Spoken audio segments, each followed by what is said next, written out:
ايه معلش يا استاذ معلش شويه خلوني يروجوها ما تكبرش.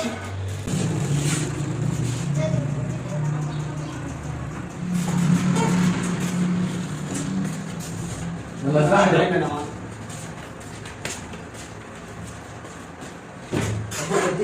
السلام عليكم. مكان عشي صنايع معلم يحيى معاك. روح صار صاحب المحل. خير بس صاحب المحل. تفضل يا باشا. ايوه السلام عليكم. مكان مرحبا حاج. عايش صنايع ولا حاجه يعني خلي بالك صنايع كده حلاوه. صنايع؟ اه والله. معاك انت؟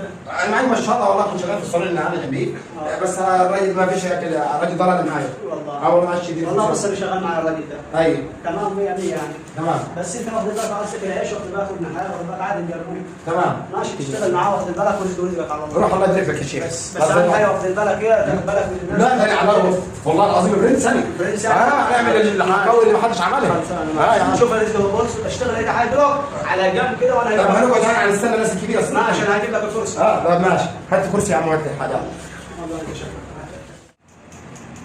السلام عليكم. اتفضل يا استاذ. اتفضل يا عم نعيم. تفضل تفضل مش عارف. لا تفضل اتفضل يا عم. شكرا. اتفضل يا عم الصالون. بس اقعد هسه انت تقول مع عبد الله انا شغلك قبل ما الكرسي بتاعك يجي. يا عم حاضر. حاضر يا عم وريك شغلي. ماشي حاضر.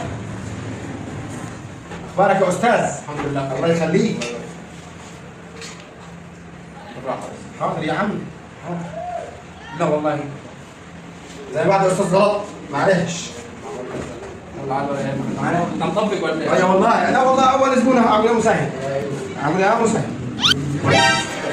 زي بعض يا استاذ. يا حاج بالشغل. معلش. لا لا لا معلش. معلش عبد الله. يا عم صح كده. فكرة بالراحة. زي بعض يا استاذ. معلش. كلام على عبد الله. معلش. راح السلام على حاضر. حاضر. من شطارتك وكمل الإنسان. ايوه يا عمي صح كده. شغل الشعيات. ايه ده؟ دي ميه يا استاذ. مخلوني يعني. ايوه. اديها بتاعته. هتاخد دقن وشعر انت والكلام ده؟ دقن وشعر انت شايف فيه دقن يعني؟ برضه في كم شعرايه انا بقول حاجه لها ثمنها الصراحه. تمام اللي شايف. عشان الدقن لها ثمن والشعر ثمن. يا عم اظبطني وما تقلقش. طيب حاضر. مشكلة. بارك يا الله استاذ. يخليك. عربيتك انت اللي بره دي؟ اه. اي والله. الله يسيبها انت تتغسل. عشان تظبط بس انت هروج عليك. بس انا هيبداوا لي المكنه هم. لا لا لا لا الصناعه صح مقص. الصناعه الصح. ما والله يعني معلومه جديده دي.